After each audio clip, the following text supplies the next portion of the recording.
My name is Peter Macdonald Eggers. I'm a barrister who specialises in the practice of commercial law, in particular insurance, shipping and international trade law. I will be providing you today with an overview of the course on marine insurance law. Now, the law of marine insurance is an ancient one and, as far as I'm concerned, is endlessly fascinating, but more importantly, it's a vital part of English commercial law and, for that matter, international commercial law. The importance and interest of marine insurance law lies in the following four considerations. The first is that academically it's both interesting and challenging. Secondly, it's of extraordinary practical commercial importance. And that's because many, if not most, commercial transactions involve insurance. And insurance is there to guard against things going wrong. As a result, many insurance law problems, particularly those of marine insurance law, arise when there are disasters, often tragic, often very sad, and they affect not just particular cities or countries, but often nations as a whole. The types of cases where insurance problems occur may result from armed conflicts, international armed conflicts or civil wars, piracy, terrorism, but natural disasters such as earthquakes and hurricanes or fires, as well as extraordinary and massive commercial declines. And it extends to all types of human behavior, from mere accidents to fraud. The third reason why marine insurance law is important is because it serves as the foundation not just for the law of marine insurance, but also the law of non-marine insurance. And finally, the English law of marine insurance is a law which has influenced the development of insurance law, and in particular marine insurance law, in many other countries. So it's a very important subject, and as a result, it's a subject I'm very passionate about. And hopefully you will discover the interest and passion of the subject whilst you undertake this course. Now, the law of marine insurance is derived from two principal sources. The first are the cases. These are the decisions of the judges which have been made over the last 3 or 4 centuries, although it's fair to say that the critical cases really started to develop during the latter part of the 18th century with the decisions of Lord Mansfield, who was the Lord Chief Justice of his day. The second source of law is that of the Marine Insurance Act.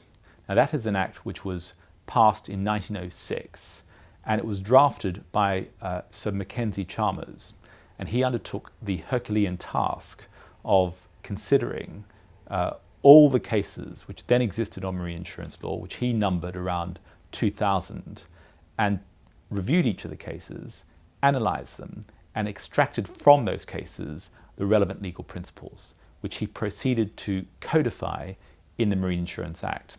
Accordingly, the Act can be regarded as a codification of the case-made law, or if you like, the common law, as it stood in 1906. Now, since then, there have been many, many more cases which have developed the law and interpreted the Act. Now, in order to undertake this course effectively, you will have to review the principal cases, not all the cases, because that's a very tall order, but the principal cases in order to extract the relevant legal principles, but also to become very familiar with the 1906 Act itself.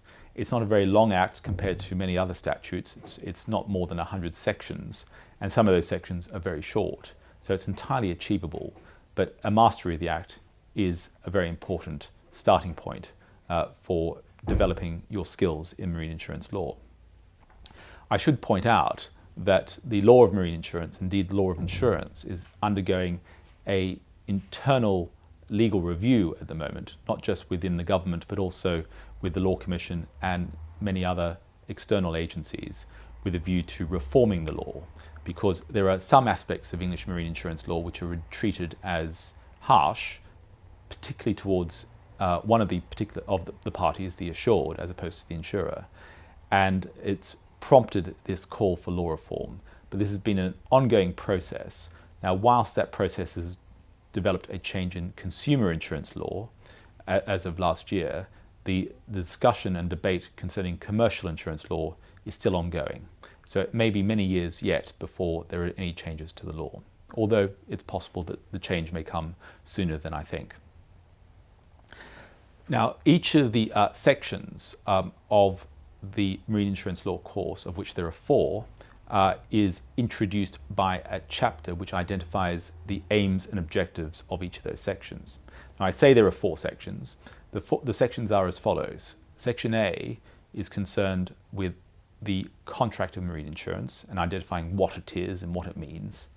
The second section, Section B, is concerned with the duty of the utmost good faith and the position of the assured and the insurer in relation to the risk presentation process, as well as the assured's agent, the broker.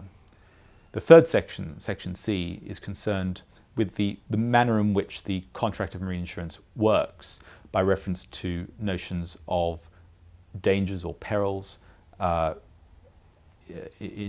causation, and also the terms of the contract itself. And finally, Section D is concerned with principles of indemnity, of contribution and subrogation, as well as considering the rights of third parties. It's important to understand each of these sections in order to understand the whole of marine insurance law, but each of these sections can also be studied independently to provide you with a focus on the particular topics to which each of the sections relates. Now, once you've considered each of these sections, as I say, hopefully you've mastered the topic and you will begin to discover that marine insurance law is not only important to both international trade and global finance, but also endlessly fascinating.